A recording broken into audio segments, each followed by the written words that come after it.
Tengo que mandar ese correo electrónico pendiente del trabajo. Tengo que llamar a la tutora de mi hija y también a mi madre, que hace días que no la llamo. Ir al súper, que no hay cena, no hay leche, no hay nada para desayunar mañana. Y tengo que poner la lavadora. Si esa es tu mente, casi a diario, pues lo más seguro es que sufras carga mental, ese peso invisible que llevamos a diario, especialmente en un mundo donde todo va demasiado rápido. Nos afecta en casa, en el trabajo y en nuestras relaciones, pero muchas veces ni siquiera somos conscientes de cuánto nos desgasta. Para entender mejor qué es la carga mental, cómo nos afecta y sobre todo cómo la podemos aligerar, hoy nos acompaña Beatriz Galván, psicóloga. Bienvenida, Beatriz, muy buenos días. Hola, buenos días, muchas gracias. Beatriz, decía ese inicio porque creo que es mi cabeza casi todos los días. Tengo el trabajo, los niños, todo en la cabeza. Cuéntanos bien qué es la carga mental y cómo nos podemos dar cuenta de que realmente la estamos sufriendo. Sí, bueno, podemos entender la carga mental como esas demandas a nivel cognitivo, a nivel mental que conlleva planificar, organizar todas esas listas que tenemos internamente de las tareas que hay que hacer, las fechas, todas esas actividades, ¿no? Del día a día, tanto en lo personal como en lo familiar y en lo laboral. Beatriz, todos estamos muy ocupados y es verdad que llevamos unas vidas frenéticas. ¿Es lo mismo estar estresado por tener mucho que hacer que sufrir de carga mental? Bueno, podemos entender la carga mental también como un nivel de estrés, ¿no?, que llevamos. Si tenemos esa sensación constante de que no llegamos a todo, de que siempre tenemos algo en la mente y esto nos está generando malestar emocional, sentimientos de frustración, cansancio, esto es un estresor en sí, ¿no?, y estamos sufriendo de carga mental y de estrés. ¿Afecta más a mujeres, Beatriz? Y si es así, ¿por qué es así?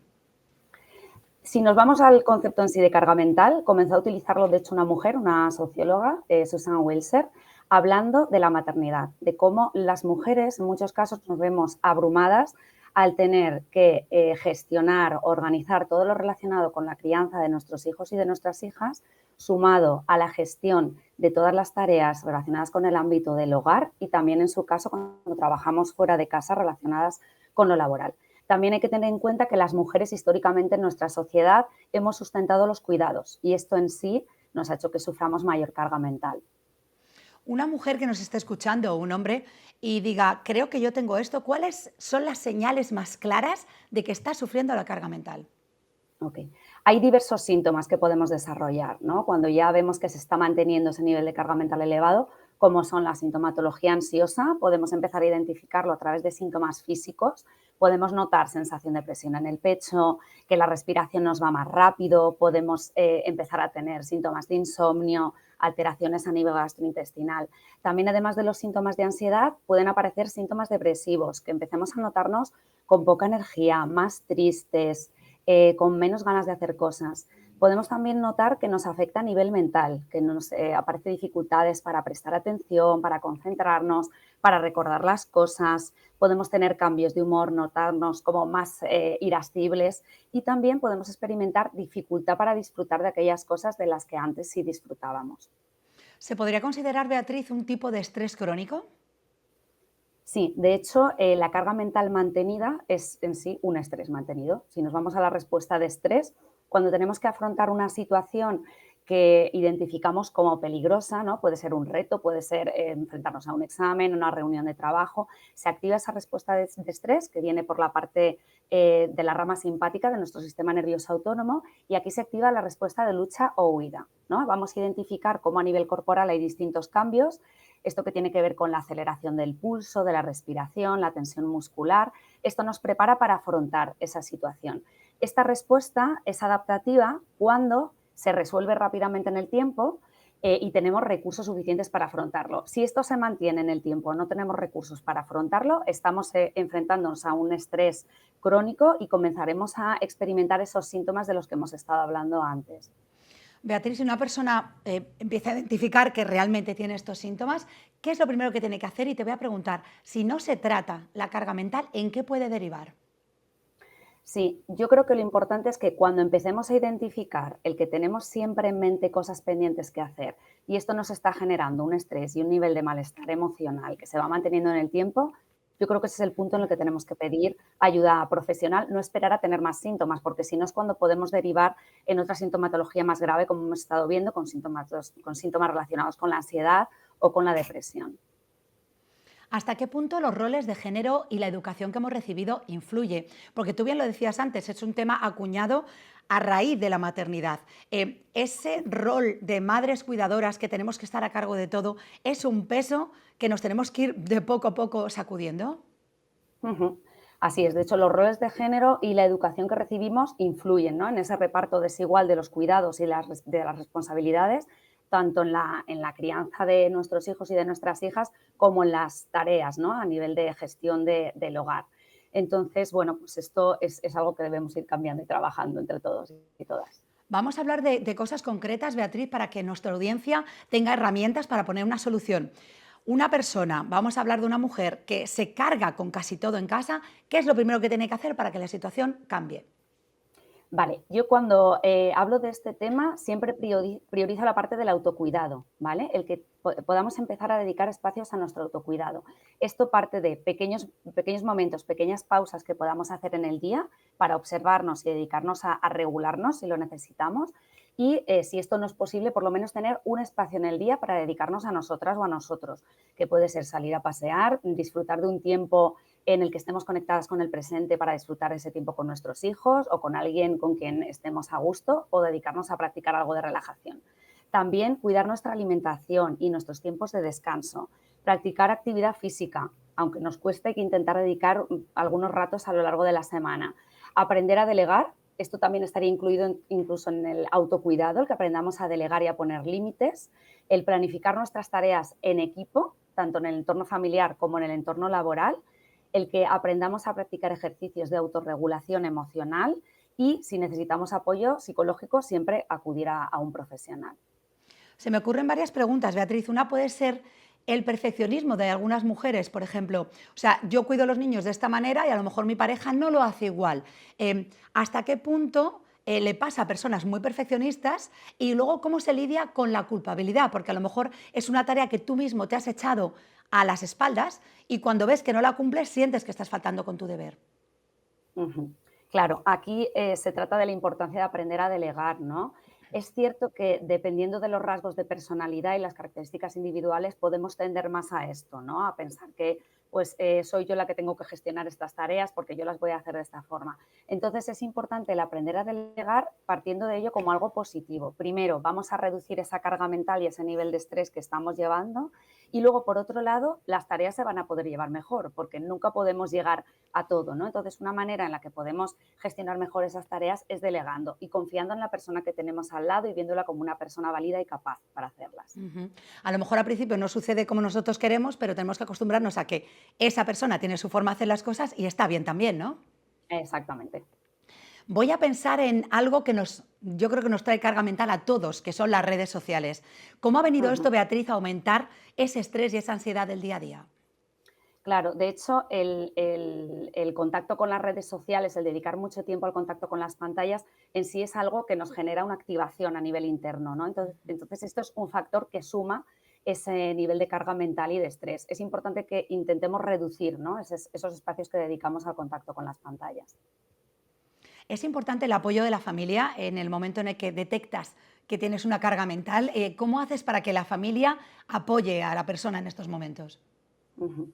Claro, yo creo que es muy importante, ¿no? En esto que hablábamos antes también del el reparto de las tareas, el delegar, es importante que se implique la familia para que podamos repartir todo esto que hay que gestionar y que no sea solo una persona la que esté gestionando toda esa carga. Me imagino que si tienes hijos más mayores, también, ¿no? Que ellos asuman parte de esa responsabilidad es algo importante. Ujú. Exacto. Todos los miembros de la familia que puedan participar en ese reparto de las tareas es importante que puedan implicarse, que se les escuche también y que podamos delegar también en ellos y en ellas. Me gustaría aclarar, Beatriz, ese momento en el que decidimos ir a un profesional. ¿Qué señales claras tenemos que tener para no llegar a estar muy mal por la carga mental, sino llegar a gestionarla y ponernos en manos de un profesional? Unas claves bien claras para que las detectemos y actuemos a tiempo. Ok. Bueno, como os estaba comentando antes, yo parto de la idea de que no hay que llegar a tener mucha sintomatología para acudir a un profesional, ¿vale? Para que pidamos ayuda psicológica. Entonces, en el momento en el que estamos identificando que esa carga mental, esa sensación de tener siempre cosas pendientes que hacer, nos está generando ya un malestar a nivel emocional y nos está generando un agotamiento, yo creo que ese es un momento idóneo para pedir ayuda psicológica. Y por supuesto ya cuando aparecen síntomas a lo mejor pues más potentes, como pueden ser pues el que experimentemos sintomatología ansiosa, que empecemos a somatizar, a notar que hay malestar ya a nivel físico o que aparezca sintomatología depresiva. ¿Hay alguna edad determinada, Beatriz, en la que aparece esta carga mental o lo puede sufrir un adolescente y una persona adulta? Todos podemos sufrir de carga mental. Y además, como he comentado antes, como también tiene que ver las particularidades de cada uno, nuestros rasgos de personalidad, es verdad que según vamos cumpliendo años vamos asumiendo más responsabilidades, pero todos podemos sufrir de carga mental. ¿Cómo puedes hacer si detectas que tu hijo sufre carga mental? Por ejemplo, estoy pensando en los adolescentes en la época de la PAU o la EBAU. Por ejemplo, tienen muchísimo estrés y muchísimas cosas que manejar. ¿Recomendarías, por ejemplo, ir a un psicólogo o recomendarías ponerles herramientas necesarias para aliviar un poco esa carga en esos momentos tan puntuales? Ujú.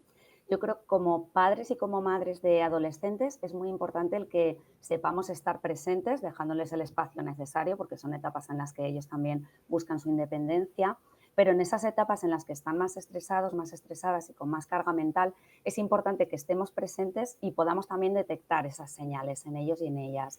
Y estando presentes podremos acompañarles emocionalmente, ayudarles a cómo regularse emocionalmente. Si sabemos nosotros o nosotras estrategias para ayudarles a cómo gestionar esta carga, podemos ayudarles nosotros y nosotras mismas. Y si no disponemos de estas herramientas, podemos pedir ayuda profesional, ¿no? Que un psicólogo o una psicóloga pueda acompañar a nuestro hijo o a nuestra hija y ayudarle con esto y ayudarnos también a nosotros, ¿no? A cómo estar ahí más presentes. Beatriz, qué información tan importante que nos has dado, porque la verdad es que es horrible vivir siempre pensando en que tienes algo pendiente que hacer, no consigues descansar, ¿no? Así que muchísimas gracias por las pautas que nos has dado. Creo que la carga mental afecta a muchísimas personas en el mundo, tal y como llevamos la sociedad de hoy, ¿no? Tan ocupada, tan en mil cosas, y creo que esta información va a ayudar muchísimo a muchísimas personas. Gracias, Beatriz, por haber estado en tu vida con nosotros.